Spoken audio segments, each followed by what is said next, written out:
9-2, we're going to get a little more of an issue here with some complexity. Nothing terrible, but just a little bit deeper than we did with the multiplying and dividing, because, of course, when we're adding or subtracting with fractions, we have to have a common denominator. Now, sometimes will it be nice and we'll be given one that already has one? Yes. In that case, there's only one thing we really need to be careful of. Once we make it down to something like this, you always need to go back once you've taken your multiple fractions and added or subtracted them down to 1 and ask yourself, can I simplify this at all? Either by a factoring or some other way. And a lot of times the answer just may be yes.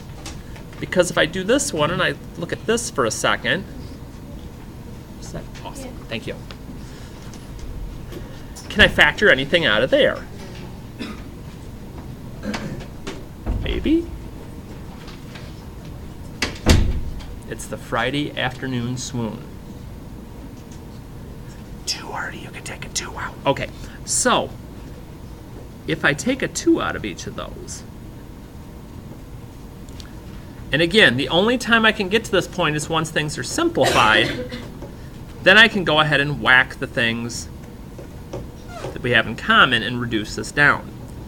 So it's not just going to be necessarily finding a common denominator, putting them together, I'm done.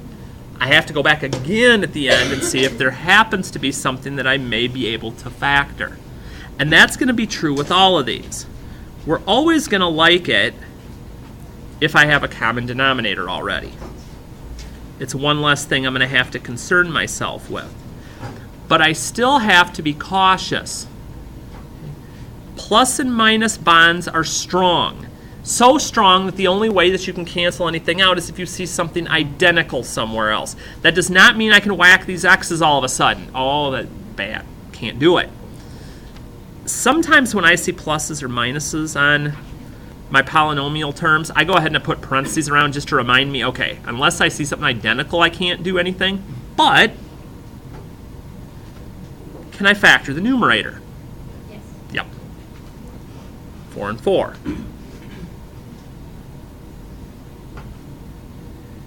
Now, does that mean I can whack all of these? No. It's 1 for 1. So if I lose this one, I can lose that one, but then this one's still going to be here. And actually, that would be my solution for this one. The only way I would have been able to get both of these is if, let's say, I would have had an x plus 4 squared down below. Then I could have broken it up and done it that way. One of the other things that pops up, and it's rare, but it does happen. Are these the same? If you were to plug a number in for x, is like 2 minus 5 the same as 5 minus 2? No. They're negative inverses. But right, they're inverses. So I can fix this to where they're going to be the same. Since the only thing that's making these different is the 5 sign changed and so did the x, if I take a negative out of here, you're like, well, wait a minute, you're changing things. No, I haven't changed the value of anything. Because if I distribute it through, I'd still have negative x. And negative times negative, it'd still be positive. It still works. But now all I would do is my common denominator would be x minus 5. And that negative that I pulled out, I'd just go ahead and swing up to my numerator. 3x minus 7. But again, be careful, because not every time will I be able to reduce something. Okay? Do not try to do this. That will cause me pain. This is when I want to whack my head against the wall. Because again, if you see the plus or minus bond, the only way you can break it is with something that's identical. Nothing identical, we're done. So the biggest issue you may run into is over trying to simplify something. And sometimes that just doesn't work. Well, what if I don't have common denominators? Especially now that we're getting variables involved. What am I going to do?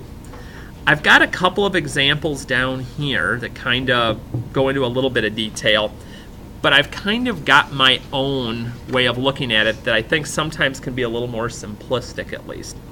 To me, there's three parts that go into finding a least common multiple, or in this case, a least common denominator when we get into the fractions.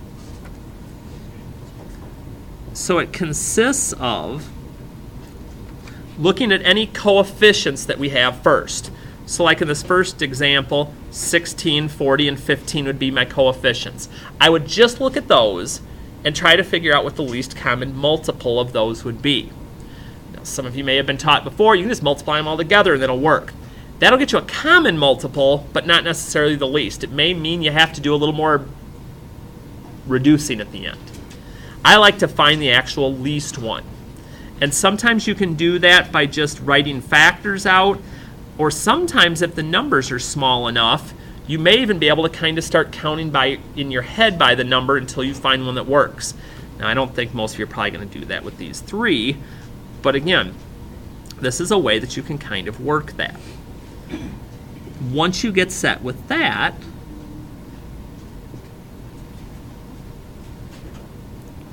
we're going to look at our single variable terms. So like if you happen to have something like all of these have a P or they all have a Q or something like that. Okay. The one thing to remember with that is that we always want to take the one that has the largest exponent. So in that example 1, when I see P squared and P to the third is the one that I would use. When I see R and R squared and R to the fourth is the one that I would use. Because if I don't have that largest one, when I go to build my new fractions, it won't be large enough for me to be able to do it. And then my third one's kind of the strange one. There's not an easier way to put it. Your different sets of parentheses, your different quantities that you have. Every set of parentheses that you see, once things are in factored form. So notice on this one, I see an m plus 1, that's part of my multiple. M minus 2 is part of my multiple. Even though I have this one twice, I only use it once. And then m plus 5. So every one that's different that you see, we're going to use. And then we can use that least common multiple to build our fractions or multiply through. So whenever you're doing these, you always want to factor first, then go back and look at what you need. So like for instance here, I can take a 2 out. So I'd go ahead and do that. For these two terms, I can take a y out. And then go ahead. And what I normally do when I get to a point like this is sometimes I'll even go back and kind of scribble this out so I don't get confused as to what I'm doing here. And then I just kind of run down my mental checklist to figure out what the least common multiple would be. I look at my coefficients first. I only see a single 2 out here. Okay, so that's going to be part. Any single variable terms that aren't hooked into a quantity or a set of parentheses, I got a y. And then since these each have a y plus 2, again, I won't use squared, I just use 1.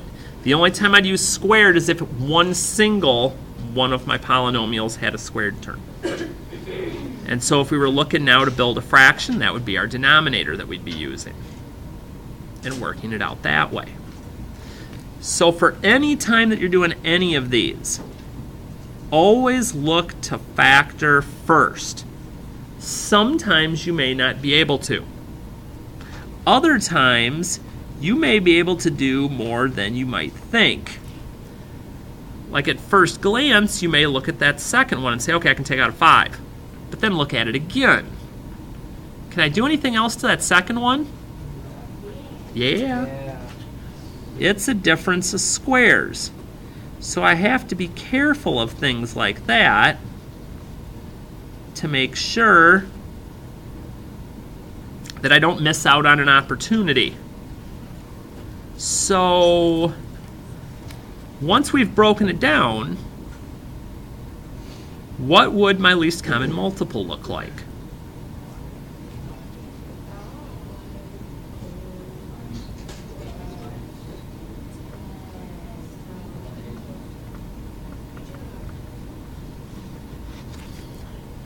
And you want to leave it in the factored form. Because again, when you go to do it with your actual equations, that's going to make life much simpler to see what you're going to need as you build those. And then we got to come to the nasty ones. All right, let's see here. So I can get an x out. I've got a difference of squares. And I've got a regular old diamond here.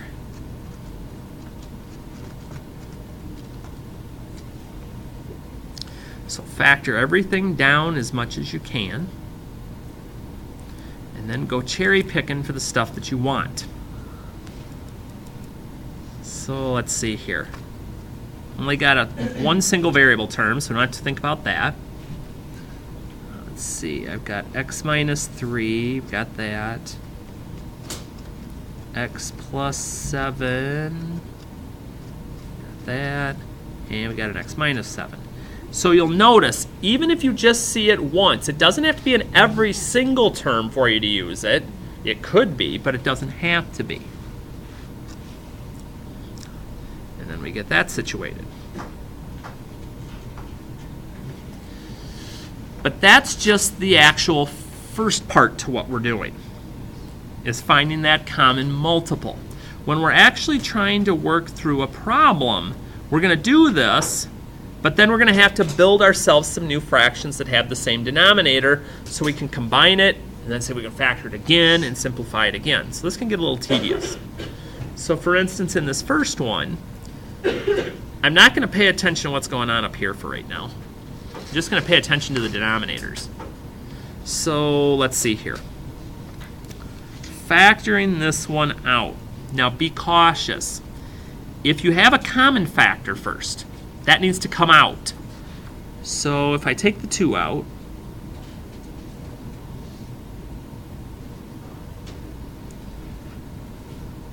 that would be my first order of business. And then if I can factor what's left, and I can, that becomes my next order of business. And you're like, why do you keep scribbling out what you do the step before? Are you trying to make us write faster or something? No. I just, when I go to build my new fractions, don't want to get confused as to what I'm picking from. So this is the fully factored form. That's the only thing I want to see with that old denominator that I had. And then here, I've got my difference of squares.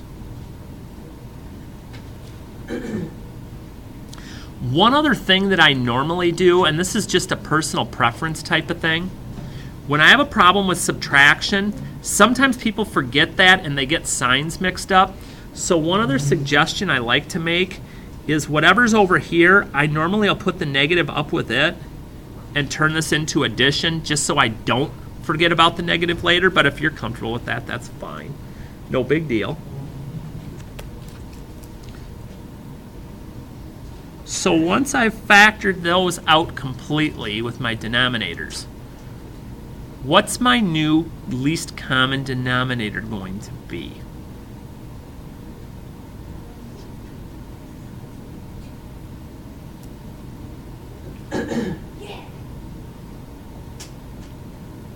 What else?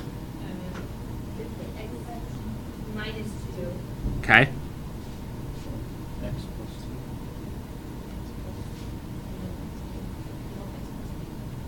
2. All right, need it all.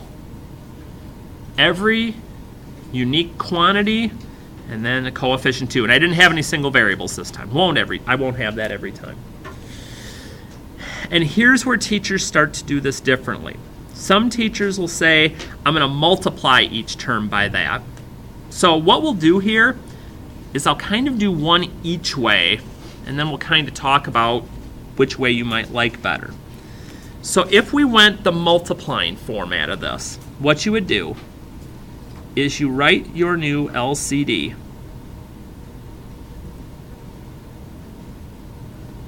Okay, on the outside. Do I really want to do this? No. They're like, what is he doing? Why is he going to white out already? First, Harty, you're a math teacher. You should be using a pencil. I know, but I like using the colors to make things splash. But I also like the other way that I want to do this. So here's what we're going to do instead. We're going to write our fractions with our new denominators. Our old numerators still get to sit there. But I'm going to make two distinct fractions, and some of you may find that you want to shortcut this later. But on the first time through, I always like to let people see where everything's coming from.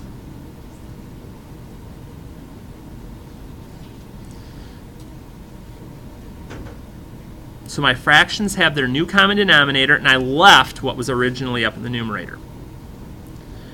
Once I get here, here's what I like to do. It's building a puzzle.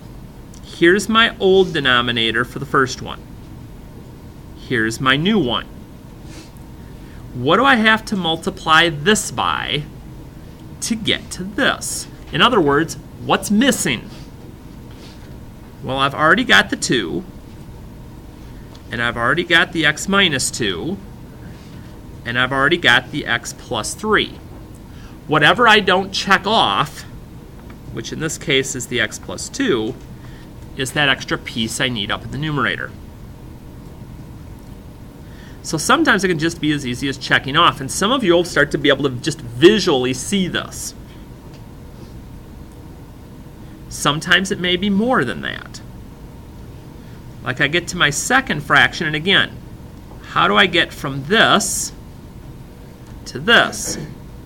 Well, I've got x plus 2, and I have x minus 2, but I need the 2, I didn't have that part this time, and I also need the x plus 3. So basically the only step that's left once I do that, because I'm going to get this down to one fraction,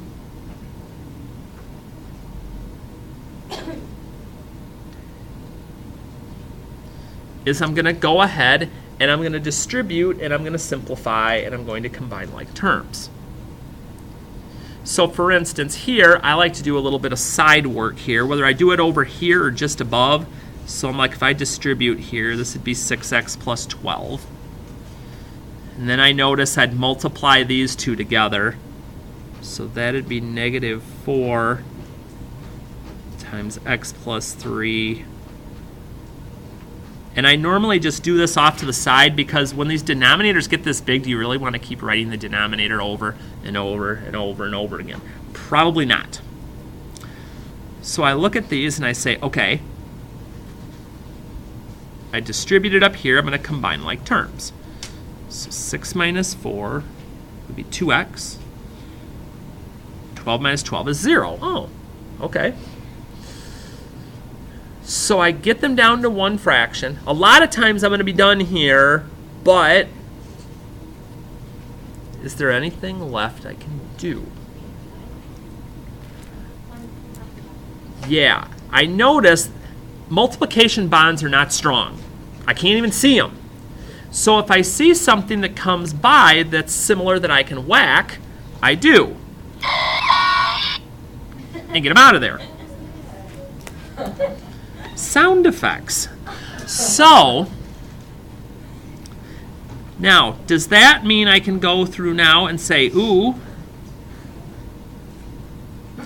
can I blast this x with this one? No. No. I can see bonds down here. If I don't see something identical to something that's in parentheses, that's as far as that one's going, and that's it.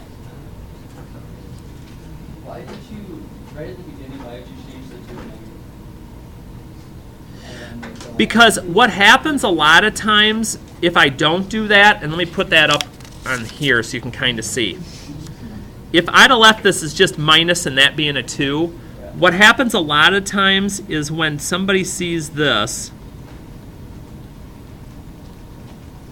they'll do all this work and they'll get it cleaned up, and they'll be like, okay, so that's 4 times this, so it's 4x plus 12, and they see the minus, and then they do minus 4x plus 12, and they forget the minus also goes to the plus 12.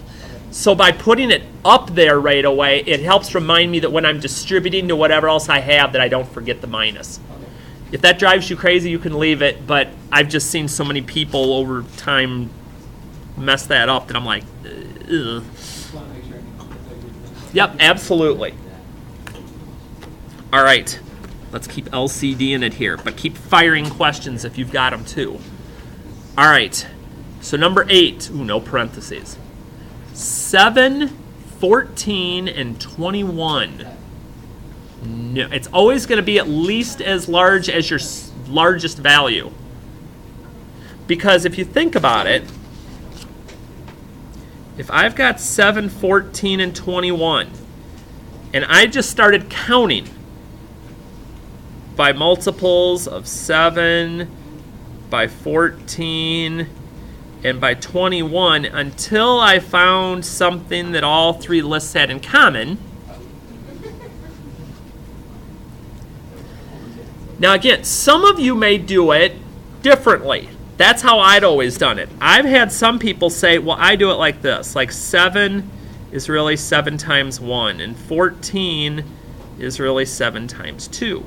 And since 21 is 7 times 3, you just take the different values that they have and multiply them together. 7 times 1 is 7, 14, multiply them together, I get 42. If that's the way you learn or have learned before, to take the factors and then just multiply the different ones together, that works. I just count off multiples in my head faster than that. So everybody's got their own way with that. But in our case, our LCD is going to be 42x. So here's how this works. All right, LCD is 42x. So I look at my very first fraction. I'm trying to get from here to here. What do I have to multiply 7x by to get to 42x? 6. So I multiply that first one by 6. Then I copy my second expression, and I look to the denominators again. 14 times what gets me to 42? 3. Minus 2. One more time. 21x to get to 42x. 2. And now I just have to do my simplifying. Let's see. 12 plus 33 is 45. Minus 4 is 41. And that's not reducing anymore.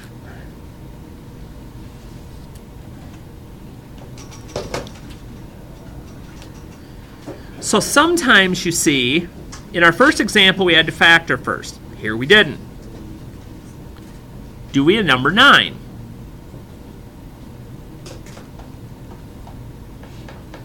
Yes. Okay, yes.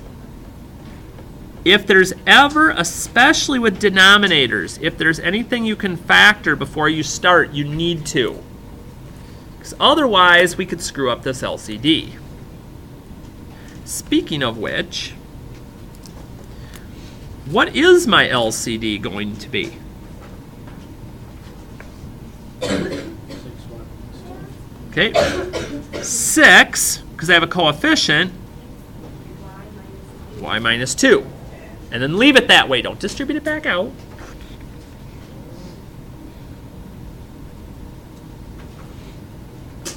So I'm like, okay, so 3y. What do I have to multiply this by to get to this? 2. 4. Wait, to get from 6 times y minus 2 to 6 times y minus 2. Well, that's nothing. Nothing. Okay, I was nervous there for a minute. Okay. But then I get to my second fraction. To get from y minus 2 to 6 times y minus 2. 6. See, I think some of you are trying to look at the numerator and come in with pieces. We're just looking denominator to denominator when we're trying to figure out what multiplies. So I'm just trying to figure out what y minus 2, what do I multiply that by to get to this new denominator down here, and it'd just be the 6. So I look and I go, okay, 3y minus 12y would be negative 9y. Then the question comes, can I reduce this at all?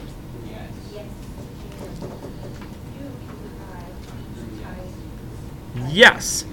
I can't do anything with what's in the parentheses, but I certainly can reduce negative 9 over 6 by dividing each of those by 3. Again, do not attempt to whack those y's out or bad things will happen to you. And that's as far as I can go. So not only is this going to take patience at the beginning with factoring and finding the LCD, it's going to take patience at the end to make sure you're canceling what you need to. It can get to be quite the interesting stuff. Here's my other tip, because everything else with this is just going to get kind of crazy. Sometimes you may not be able to factor anything in the denominator, plus there's going to be no terms outside. What do I do? Nothing fancy. My LCD in this case just becomes both quantities. So if that happens, what do I need to get from x plus 6 to x plus 6 times 2x minus 3? 2x minus 3. You're like, oh, so I'm basically just switching these around. Yes. Because here, I already have the 2x minus 3. I just need the x plus 6. And now it's just distribute and combine terms.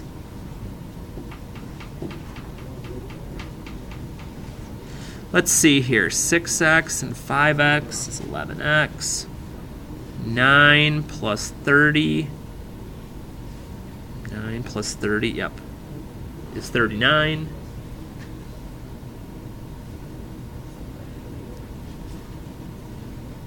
What silly thing did I do again? How can I not get through one of these without doing something silly?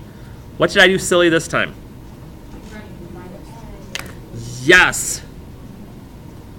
I have to learn how to copy. Minus 3. And the bad thing is, I even key these ahead, and I keyed it right, but again, what do I do when it comes time for the live performance? I look like a goofball.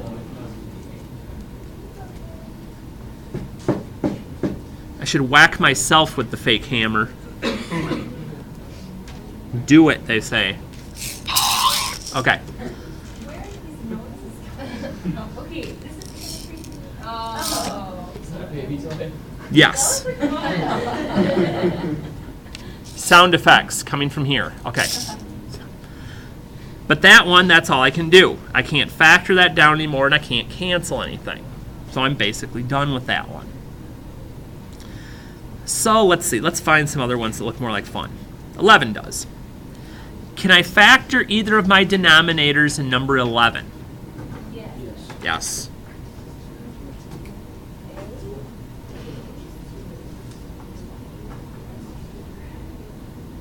I agree. Heard that? So those are my factored out denominators. So then I go to make my LCD and I'm like, ooh, there's more stuff this time. I got an a hanging out by itself, so that's part. I've got an a minus 2. Doesn't matter that they're in both. Do not write it twice.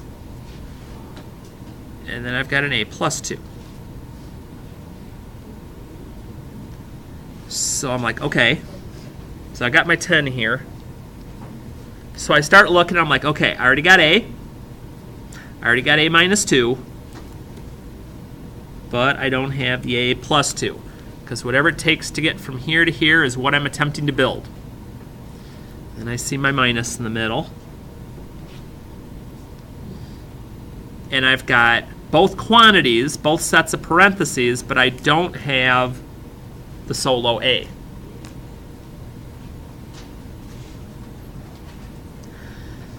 So I'm like, okay, got to distribute and combine like terms. So 10a minus 5a is 5a plus 20. Now, if you are very confident in your skill to be able to mentally factor and know if something's going to cancel or not, you could stop right here.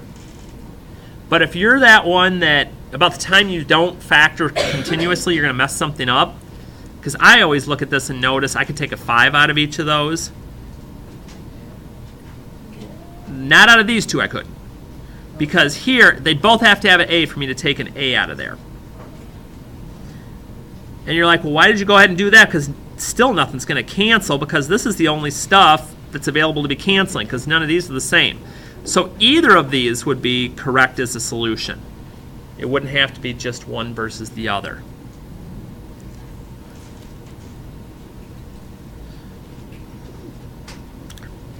All right, I want to do one more of these normal ones and then get to something that's a little crazy.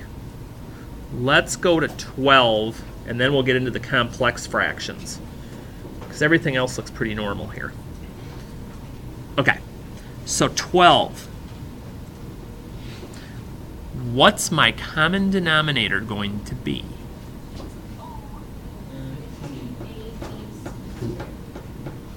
I was with you till the very end.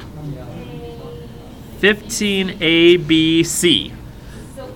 The only reason I'd want the squared is if one of these two terms had the squared on it. Then I'd be able to do that.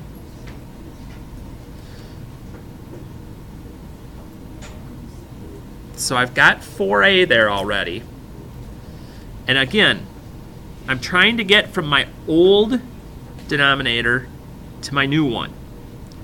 So I'm like, okay, 3 times what gets me to 15? That's 5. I've already got the B. I've already got the C. But I do not have an A here originally, so I got to get that in there.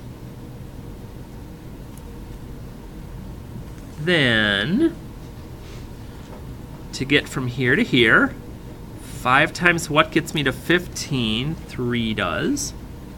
I've already got the A. I've already got the C, but I don't have a B this time. So let's see here. 20a squared minus 45b squared, 15abc. All right. Can I do anything else to the numerator? Maybe. Well, but are they a difference of squares right now? No, because 20 and 45 aren't squares. But I can take out a 5. Okay.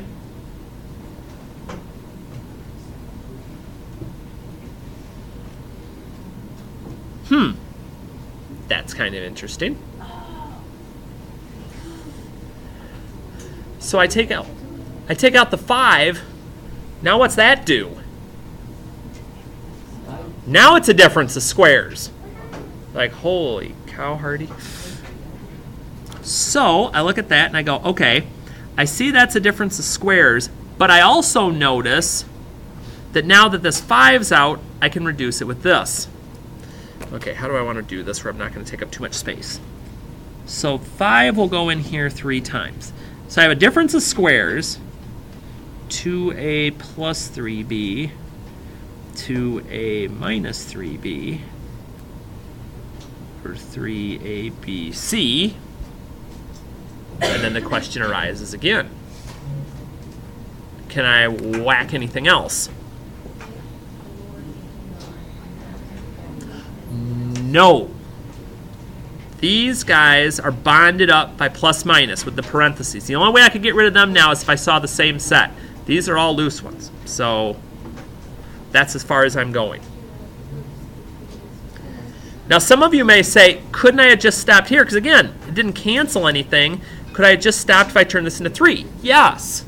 But as we've seen before, if we stop sometimes, we may have something that cancels, and we wouldn't have known that if we stopped. So it's always a good idea to keep rolling. All right, one last one. 14, because it's a complex fraction, and those get crazy.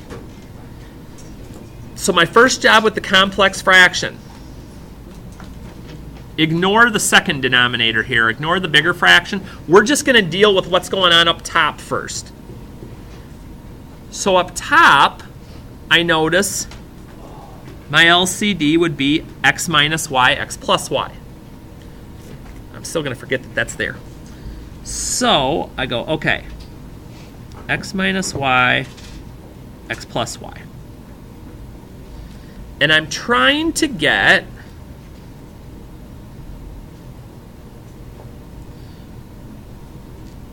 from my old denominator, x minus y, to this new one. Well, I already have the x minus y part. I need the x plus y.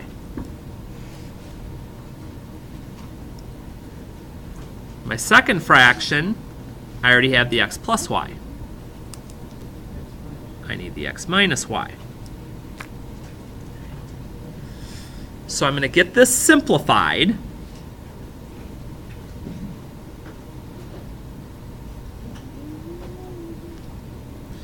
Two x plus 1x is 3x.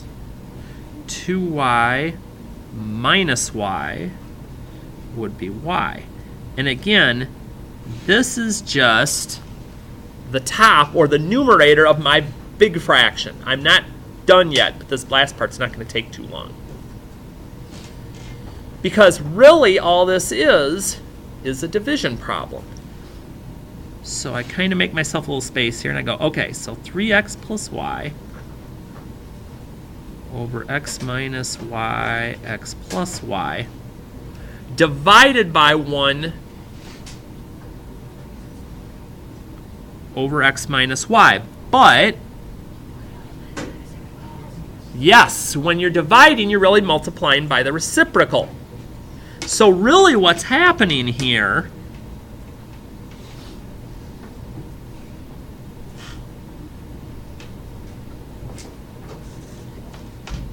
is this.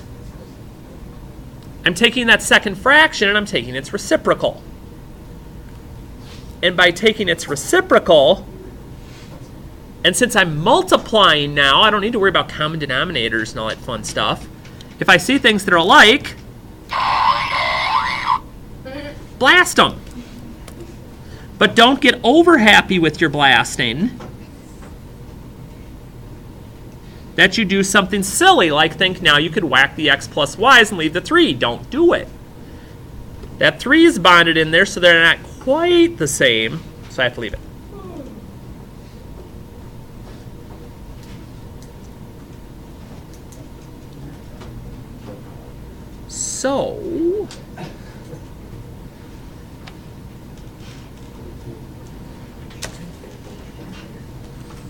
So that's how these work. So your job is down here. Make sure I get this right. Number 3.